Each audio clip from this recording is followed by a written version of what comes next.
علماء کے مشورے سے مساجد کو بند کرنے کا فیصلہ کیا. یہاں پاکستان میں بازار کھلے ہیں، مارکیٹیں کھلی ہیں، ٹرین کے اندر پشاور سے کراچی تک سینکڑوں لوگ اکٹھے بیٹھ کے سگریٹ کا دھواں اڑاتے ہوئے کندھے سے کندھا ٹکرا کے سفر کر رہے ہیں.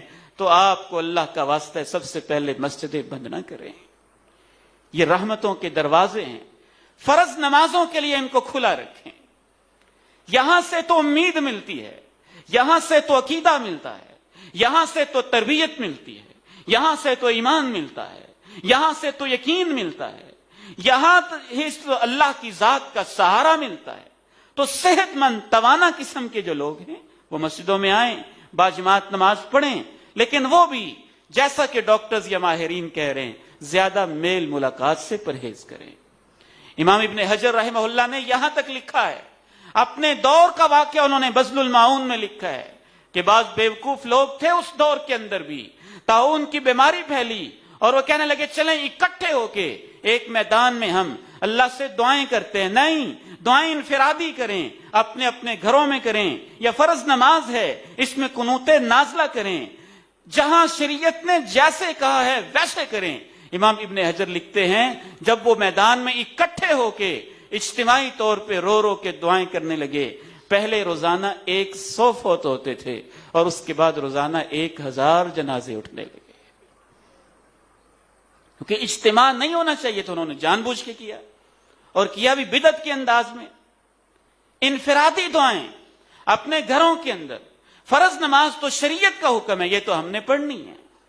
جمعہ فرض ہے، یہ ہم نے ادا کرنا ہے. اس میں قنوت نازلہ کی جا سکتی ہے. نماز کی آخری رکعت میں انشاءاللہ آج ہم رکوع کے بعد قنوت نازلہ کریں گے، دعا کریں گے پوری انسانیت کے لیے، پوری امت کے لیے. اللہ تعالیٰ سے دعا ہے مجھے اور آپ کو عمل کی توفیق نصیب فرمائے. تو اہل ایمان کے لیے یہ امتحان ہوتا ہے، گناہ گاروں کے لیے یہ تنبیہ ہوتی ہے کہ گناہ چھوڑ دو، اللہ کی طرف واپس آ جاؤ. اور کافروں کے لیے یہ عذاب ہوتا ہے. اہل ایمان کے لیے امتحان ہوتا ہے، گناہ گاروں کے لیے تنبیہ اور وارننگ ہوتی ہے کہ اللہ کی قدرت سے ڈرو اور گناہوں کو چھوڑ کے واپس آ جاؤ. اور جو کافر اور منکر اور باغی ہیں ان کے لیے یہ ایک عذاب ہوتا ہے. اللہ تعالیٰ سے دعا ہے ہمیں دین کا صحیح فہم نصیب فرمائے. وآخر دعوانا الحمد للہ رب العالمین.